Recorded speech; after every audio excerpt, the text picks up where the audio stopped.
So I have here yung video clip ng phone call ng asawa niya. Ang nangyari was, may tumawag, kasi nung hindi nadadalo Sergeant Cotesa, may lalapit sa kanyang ex-marine na kasama niya, ibibigay yung telepono. So ang nangyari lang, siya mismo nag-video record yung asawa. At nagsasalita Sergeant Cotesa. This happened last year. Hindi ko mailabas-labas for fear na lalong gibitin si Sergeant Cotesa. Pero ngayon naman, na ginamit na ng gobyerno yung kanyang affidavit. Sana naman, again, apila kay Ombudsman Boy Rumilla, bigyan ng protective custody, hanapin at bigyan ng pagtatanggol, seguridad, si Sergeant Cotesa at ang kanyang pamilya.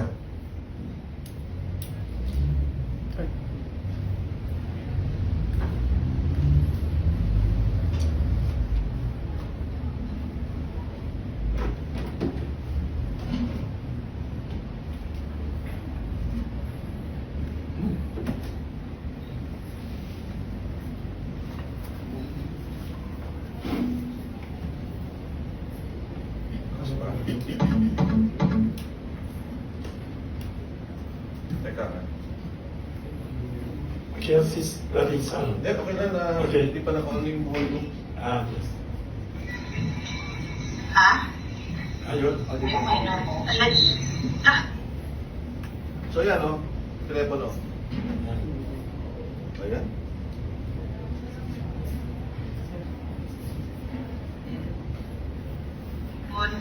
Lumilipat ba? Mas pinatong ko kasi tumatama. Cellphone, lumilipat ba? Hello? Ayan, ito ka na? Matulog ka na? Ano yan? Ano dyan ka sa kwarto? Ha? Nakasakasang mo, naging si naging. Tumawag si kuya. Pinakumusta ka? Ulitin mo daw yung sinabi mo kanina na nung binibidyohan ka para may record. May record kami, i-record namin. Yan. Yung tungkol dun sa pinabit na sino ba may gawa nun? Ikaw o sila? Sila. Narinig ko lang. Sabi-sabihin? O, sabihin mo kung ano nangyari doon para may record namin. Yun nga, binigyan ako ng nakaraang tapos binasa ko yung statement na may mga sinigit sila na hindi naman totoo na hindi nila si Macquarie at pati si Defensor na sinabi nila nun sa statement na pinanakuhan ako ng pera, babayaran ko. At sinabi pa doon na hindi na sa'yo, wala akong alam doon sa dinibili doon sa bagay ni Martinez. Yun lang nakalagay doon na ayaw ko dapat naman. At hindi naman ako mga statement din sila naman. Yun lang ang pinirmahan mo. Yun Kaya lang. yun ay nasunod doon sa ano ko. Saan ba yun? Sa pinakahuli? Hindi nasabi yun pang Gitna? dahil sa lapit yung kita ko lang tapos may upang 20 ng pera. Ba't ang haba naman? Hindi sila po ako eh. Pero yung affidavit mo nung una, andun pa yun. Wala yung ibang Bago na Ay, yun. may ginawang panibagong affidavit para masahin mo. So, pinangako na lang sa'yo nung una, nung pinirmahan mo, hindi na ilalabas yun. sabi nila hindi lalabas. Bakit ka ba nila binabasa? Anong sense nun? Hindi ko alam mo. Pag hindi dadalhin daw sa korte para mawala na yung kaso ko. Yun yung sabi. Nung ayaw mong basahin, anong ginagawa nila sa'yo? Pinipilit ako basahin ko eh. Pero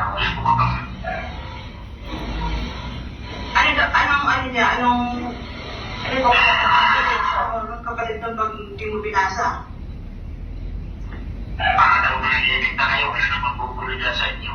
Wala naman ang gusto sa amin ah.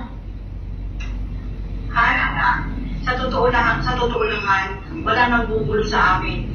Sila lang ang nanggugulo sa amin. Sila ang gumagawa ng paraan para manggulo. Sila lang nanakot sa amin eh. Kaya sabi ko sa'yo nung gusto ko nang gulo na yung utak ko eh. Hindi na ako makatulog-tulog. Mag-ano ka muna, bago ka natulog, may kumamaligag na tubig. Para malakas yung muscle mo. Lahat pa na. Pag sinabihan ka ng palabasin ka dyan, mag-text ka sa akin ha. Ano mo agad sa akin, i-text mo agad sa akin. Kung ngayon sa kari, pamantayin mo lang sila noong mga hearing ng content, pamantayin mo na lang ilang sisili. Babantay talaga sila doon. May isa sa loob, may isa sa labas. Tatlo yan, tatlo daw. Kasi pag pinalabas ka, may kontak na kami doon sa loob. Doon ka na lang muna sa loob. Hindi ka na lalabas doon. Hindi ko alam mo. Paano na sa akin eh. Kaya, Ang sinabi niya, di ba? Hindi ko lang kung palalabasin ako. Pag pinalabas ako, paalalayan niyo ako. Yun yung Senate hearing dapat. Na hindi natuloy. Na kung palalabasin ako, sabi, sige, may contact na kami sa loob, and hindi ka namin papalabasin na. The plan then was, pag pinalabas siya, hihilahin namin siya sa office ni Senator Marcoleta. Isisecure na muna namin siya. That was the plan then. Pero yun na nangyari, hindi lumabas. So I have here yung video clip ng phone call ng asawa niya. Ang nangyari was, may tumawag, kasi nung hindi nadadalo Sergeant Cotesa, may nalapit sa kanyang ex-marine na kasama niya, ibibigay yung telepono. So ang nangyari lang, siya mismo nag-video record yung asawa. At nagsasalita Sergeant Cotesa. This happened last year. Hindi ko mailabas-labas for fear na lalong gibigyan si Sergeant Cotesa. Pero ngayon naman, na ginamit na ng gobyerno yung kanyang affidavit. Sana naman, again, apila kay Ombudsman Boy Rumilla, bigyan ng protective custody, hanapin at bigyan ng pagtatanggol, seguridad, si Sergeant Cotesa at ang kanyang pamilya.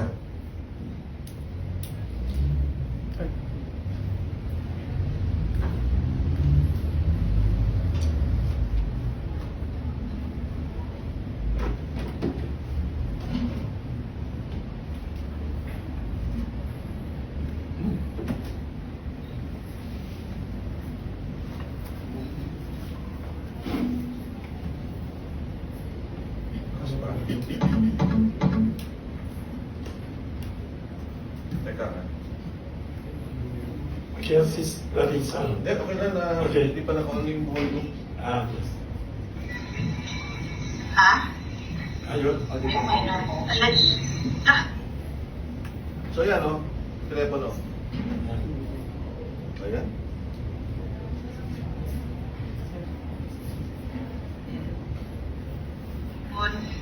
Lumilipat ba? Mas pinatok ko kasi tumatama. Cellphone. Lumilipat ba? Hello? Ayan, ito ka na? Matulog ka na? Ano yan? Nandiyan ka sa kwarto? Ha? Okay na po. Nakasakasama mo. Nagingi. Tumawag si Kuya. Kinukumusta ka? Ulitin mo daw yung sinabi mo kanina na nung binibidyohan ka para may record. May record kami, i-record namin. Yan. oh, Yung tungkol dun sa pinabit na sino ba may gawa nun? Ikaw o sila? Sila. Narinig ko daw lang. Sabi-sabihin? O sabihin mo kung ano nangyari doon para may record namin. Yun nga. Binidyoan ako ng nakaraang araw. Tapos binasa ko yung statement na may mga sinigit sila na hindi naman totoo. Na ininindi nila si McQueen at pati si Defensor. Na sinabi nila doon sa statement na pinanakuhan ako ng pera, babayaran ko. At sinabi pa doon na hindi na sa wala akong alam doon sa delivery doon sa bahay ni Martes. Yun lang ang nakalagay doon na ayaw ko dapat naman. At hindi naman ako bunga ng statement din sila naman. Yun lang ang pinirmahan mo. Yun Kaya lang. yun ang nasunod doon sa ano ko. Saan ba yun? Sa pinakahuli? Hindi nasabi ang Gitna? dahil sa lapit yung kita ko na tapos may ibang pwede ko ng pera. Ba't ang haba naman? Hindi sila ko eh. Pero yung affidavit mo nung una, andun pa yun. Wala yung ibang Bago na Ay, yun. may ginawang panibagong affidavit para masahin mo. Ito, pinangako na lang sa'yo nung una, nung binirmahan mo, hindi na ilalabas yun. sabi nila hindi lalabas. Bakit ka ba nila binabasa? Anong sense nun? Hindi ko alam mo. Dadalhin daw sa korte para mawala na yung kaso ko. Yun yung sabi. Nung ayaw mong basahin, anong ginagawa nila sa'yo? Pinipilit ako basahin ko eh. Pero wala ko mabasa.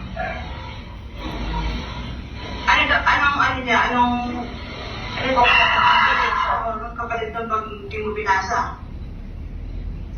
Para daw nahihimik na kayo, wala namang bubulo dyan sa inyo.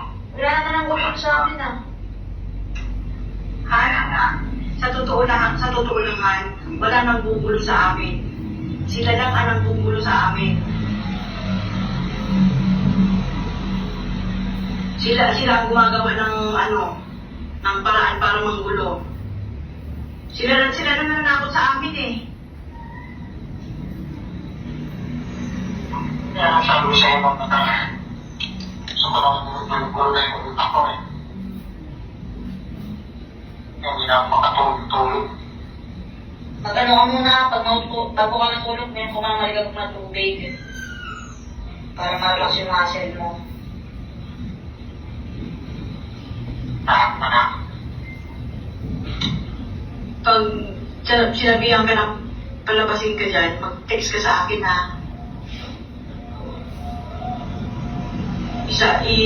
Ano mo agad sa akin, text mo agad sa akin. Ako ngayon sa kariban, pamantayin ko lang sila doon kung may hearing ng korte, pamantayin ko na lang sila ng sini. Babantay talaga sila doon. May isa sa loob, may isa sa labas. Tatlo yan, tatlo daw. Kasi pag pinalabas ka, may contact na kami doon sa loob. Doon ka na lang muna sa loob. Hindi ka na lalabas doon. Hindi ko alam mo. Dami na sa amin. Yeah. Ang sinabi niya, di ba? Hindi ko alam kung palalabasin ako. Pag pinalabas ako, paalalayan niyo ako. Yun yung Senate hearing dapat. Na hindi natuloy. Na kung palalabasin ako, sabi, sige, may contact na kami sa loob, and hindi ka namin papalabasin na. The plan then was, pag pinalabas siya, hihilahin namin siya sa office ni Senator Marcoleta. Isisecure na muna namin siya. That was the plan then. Pero yun nga nangyari, hindi lumabas.